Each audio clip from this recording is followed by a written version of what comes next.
New questions surrounding White House National Security Advisor Michael Flynn, though, in his administration's role over Russia after reports that he lied about his discussion of sanctions with a Russian envoy.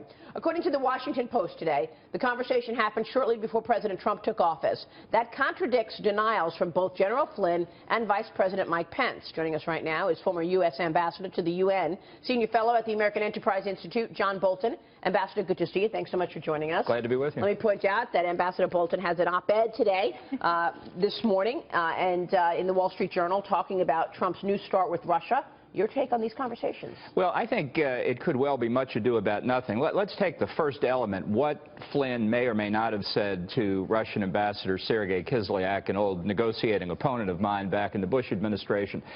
There's absolutely nothing wrong with a senior transition official discussing U.S. foreign policy with foreign diplomats.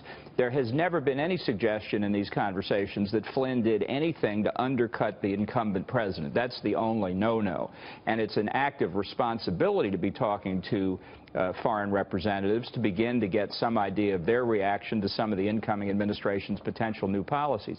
Now, if in fact that's what Flynn did, there's hardly a reason for him to lie about the conversations to others in the transition. I obviously don't know what was said to Vice President Pence or anybody else, but if the underlying conversations are okay, there's no reason to try and cover them up or say I didn't have those conversations. So I'm sure this needs to get sorted out inside the White House, but from the point of view of the external critics, the fundamental argument is that Flynn did something wrong in these conversations with Kislyak, and there's no evidence of that. Well, that's what I was thinking. I mean, he's a national security advisor. This is what he does. If he's speaking with someone in Russia, of course, the policy between the two countries would come up.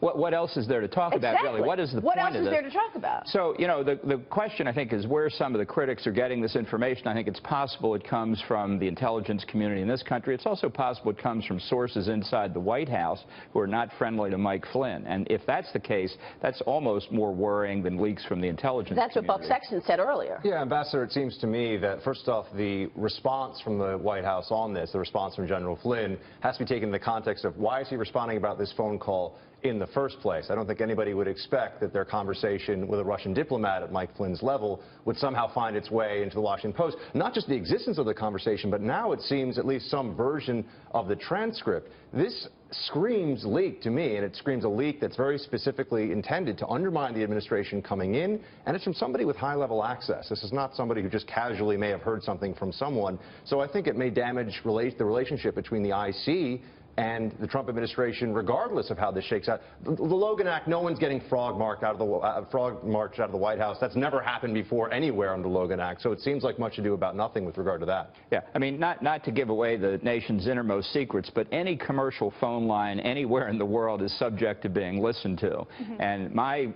policy in government is just to assume that somebody's listening and that the Washington Post is probably on the line, too. If you want to have a private conversation, have a private conversation. But I think with all this furor surrounding the issue, the president's going to have to come to a conclusion about what actually happened, because you can't have this divisiveness going forward. And if the underlying conversation was permissible, then they need to wrap up this question of conversations among the president's top advisors.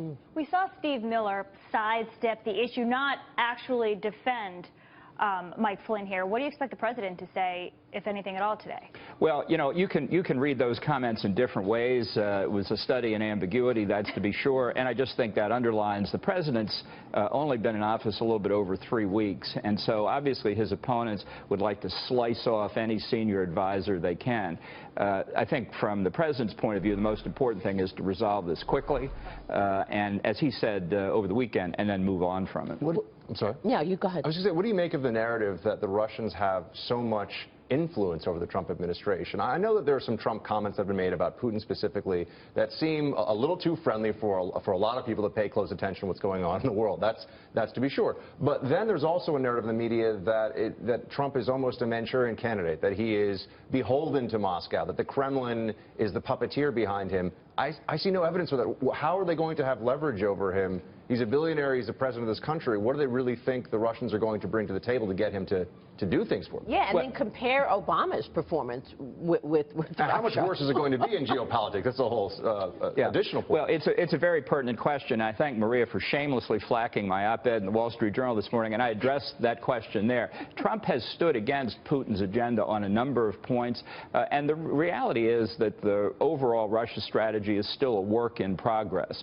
So Trump is reported to have said in another of these leaked conversations that he doesn't like the New START arms control treaty, one of Obama's worst blunders in his administration. That's very good. There are a series of other issues where he's differed with Putin and the Russians. So I think before everybody gets excited about this Manchurian candidate point, they ought to watch the strategy unfold concretely.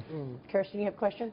Yeah, so Ambassador, as you've seen some of these leaks come out, as we've talked about, it seems like there's a lot of jockeying within the administration to try to be in the most powerful position. It's even playing out in the press, right, with all of these people coming out and speaking. So do you think that all this early jockeying, which is, in fact, kind of representative of the way that Trump has run his organizations throughout the years, do you think it makes them stronger in the end, right? Because you've got to say, okay, this is where the leaks are coming from. These are the people that are going to be loyal. This is, you know, the people that are strong, and I'm going to keep around me. The press is painting it as something that is, you know, disorganized. But does it make them stronger in the end? Well, you know, look, welcome to transitions is a short answer. Of course there's jockeying for position. They're all in new jobs. They're all in new offices. They've got 1,000 priorities they're trying to put into play at the same time. So it's nothing new or unusual about it. I do think when there's public leaking in any administration, that's a problem. It usually comes somewhat further down the road. So the early leaks, I think, are something the president needs to address, and I'm sure in the context of the Mike Flynn issue, it's an opportunity to do it more broadly. But I don't see this as a fatal problem by any stretch of the imagination.